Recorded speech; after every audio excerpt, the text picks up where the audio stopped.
Or bring this hand up a little bit. My name is John Lucero. I'm owner of Black Label Skateboards. Perfect. All right.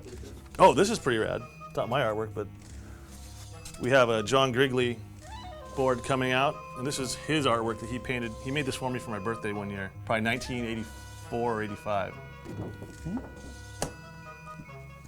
It's in here.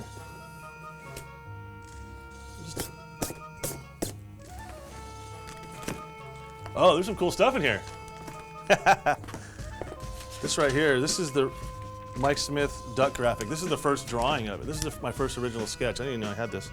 These are like my art files for some of all the original stuff. So that's the beginning sketches, and this is kind of the final result. Which was, it's kind of like a print of it.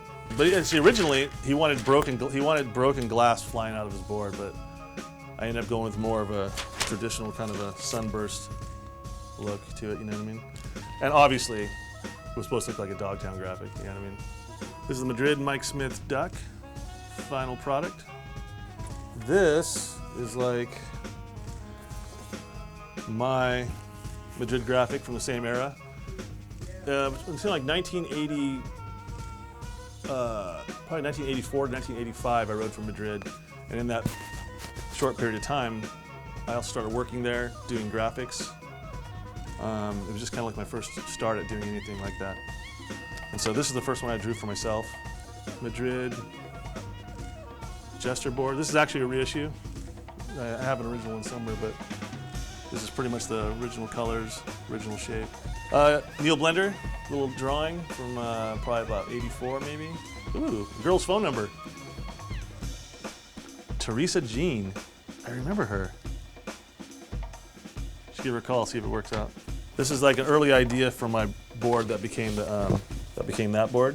This is like one of the first ideas. I always wanted a Joker on the bottom of my board. So that's one of the first things, which kind of based off of, I was gonna have like a Joker card on there, like a playing card. But things just keep changing, evolving into different stuff. This is pretty funny. I drew this for my art class. This is a photo of Lance Mountain doing an eggplant at Whittier. And it's just a little pin drawing. It's pretty funny. I don't think he's ever seen that before, but that's probably 82, 83 maybe. This graphic's pretty cool right here. This is this was gonna be my very first skateboard graphic in probably 1984. And obviously, trying to keep it kind of punk and whatever. It had a cool skull and crossbones and bat wings. And back then I would draw everything over and over and over again. So this is like one of the first sketches. And as you can see right here, see how I scribble on the back, which basically makes like a carbon form almost like that. So when there's actually pencil on the back of that, and you trace it back out on whatever it is, it'll kind of do like a carbon paper thing. So I hand drew and painted on about 4 of these boards that were supposed to that went to trade shows and stuff like that. And I actually have one of the boards with me, of this one. It's pretty cool. And the thing kind of evolved. So from there, it went from that to kind of made the wings a little bigger. These are kind of like separated versions, like that.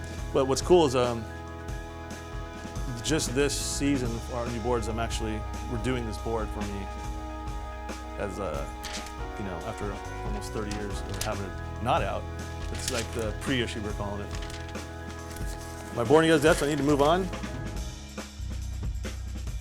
This is during the time when it's your first chance of being a pro, so you really have it envisioned in your mind, you know what I mean? And at that time, probably like in the early 80s, just being into whatever, punk music and just whatever, I just liked the Joker.